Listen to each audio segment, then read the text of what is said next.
Discover the astonishing connection between the Pleiadian star cluster as we uncover the mysteries of the stars and embrace our destiny in the cosmic tapestry. No other star system in our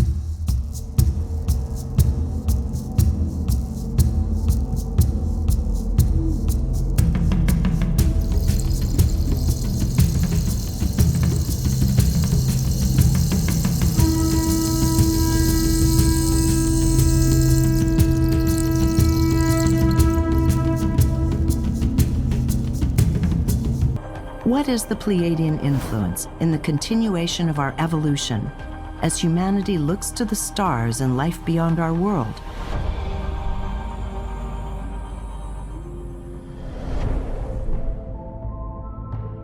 In the northern sky in December, people can readily pick out the Pleiades. You can find the 3 belt stars of Orion.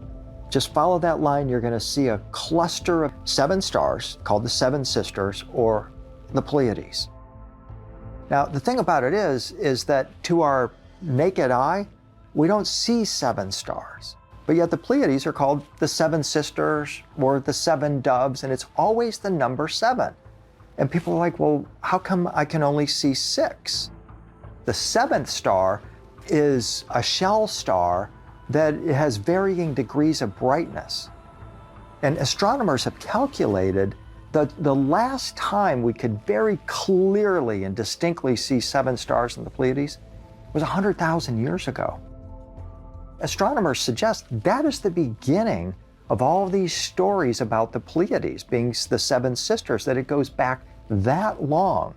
So are they saying Pleiadians have been coming to Earth for 100,000 years and telling us about their homeworld?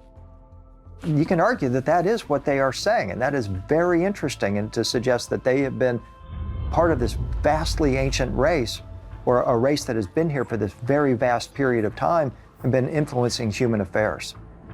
The Pleiadians have been coming to Earth for a very long time.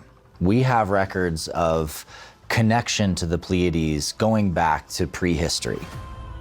When we look at civilizations like Lemuria, which is often described as a seafaring civilization that used the stars to travel and track and move, we find so many links to the Pleiadian star system that stayed present in Polynesian cultures all the way through to the Maori and the Hawaiians and the South Pacific Islanders.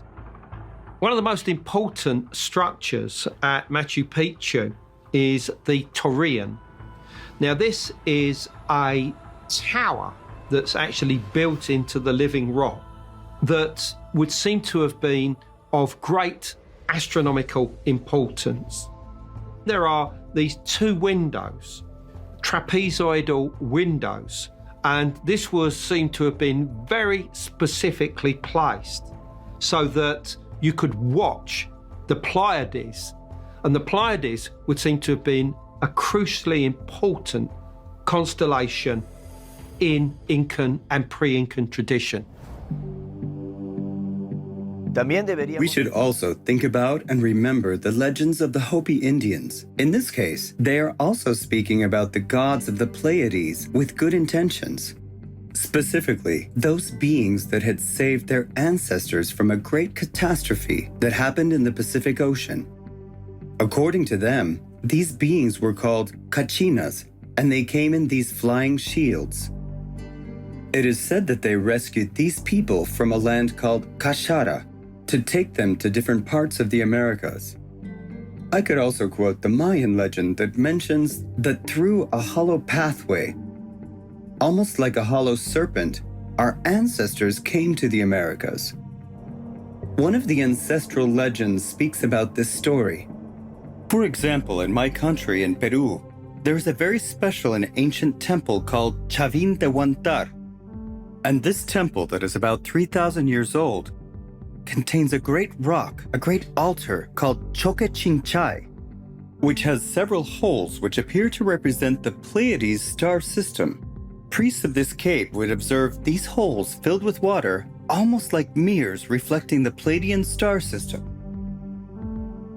The Pleiades star system is one of the largest star clusters we know of, consisting of over 800 stars. And it's found roughly 444 light years from Earth, quite a distance away, but the influences that seem to come there are found around the world. One of the really interesting things we find when we look at these descriptions of these indigenous groups, whether it's the Maya of Mexico or the Hopi of the southwestern United States, is that they describe a specific planet in the Pleiades star cluster known as Mai. And when you look at the connections with the name Maya, many researchers believe that based on the name, they were creating their civilization in the image of the Pleiades on Earth with the Maya civilization. In East Tennessee, it's the home of the Cherokee Indians. And Cherokee Indian storytellers were given permission to publish Cherokee creation mythology for the first time. I'm paraphrasing, but essentially the Cherokee believed they were created by the Pleiadians, who were beings of light, who rode a sound wave through a hole in space over East Tennessee and created the Cherokee as guardians of a vortex. Now, that's a very elaborate creation mythology and very specific. It describes the types of beings the Pleiadians were, beings of light, how they traveled the stars on sound waves, their purpose for coming here to establish an Earth vortex or outpost, the creation of the Cherokee as guardians of that vortex. That's profound. There are other First Nation tribes that describe relationships with the Pleiadians, including the Hopi and also the Hawaiians. The original religion of the Hawaiian people was all orientated towards the Pleiades and the recognition that their kings could travel on rainbows to and from the Pleiades. So that's another story that has to be vastly ancient as well. Many believe that the Hawaiian Islands are the remnants of a lost civilization called Mu. And it may well be that the Hawaiians are recalling these ancient myths about their progenitors that go back to that distant time in Earth history. I had the opportunity as a geologist, anthropologist in the country of Bolivia many years ago to receive gifts from the indigenous. And these were stones that had embedded within it small little gold leaf geometries showing the outline of the Pleiades. So perfectly were the gold leaves put in using a type of different technology that I'm not acquainted with that would suggest that these were gifts from the Pleiadian representatives who would appear to the indigenous, not only peoples of Bolivia, but the Koji peoples of Colombia in the north, even the Xavante peoples from the south of Brazil. These stones illustrated the cooperation of the 7 stars, 7 sisters of the Pleiades.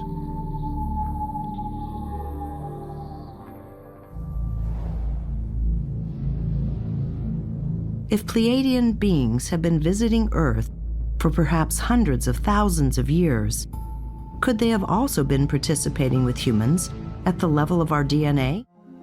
Click the link in this video's description to enjoy the full episode on Gaia TV. And here's the best part. You can watch the entire episode for free.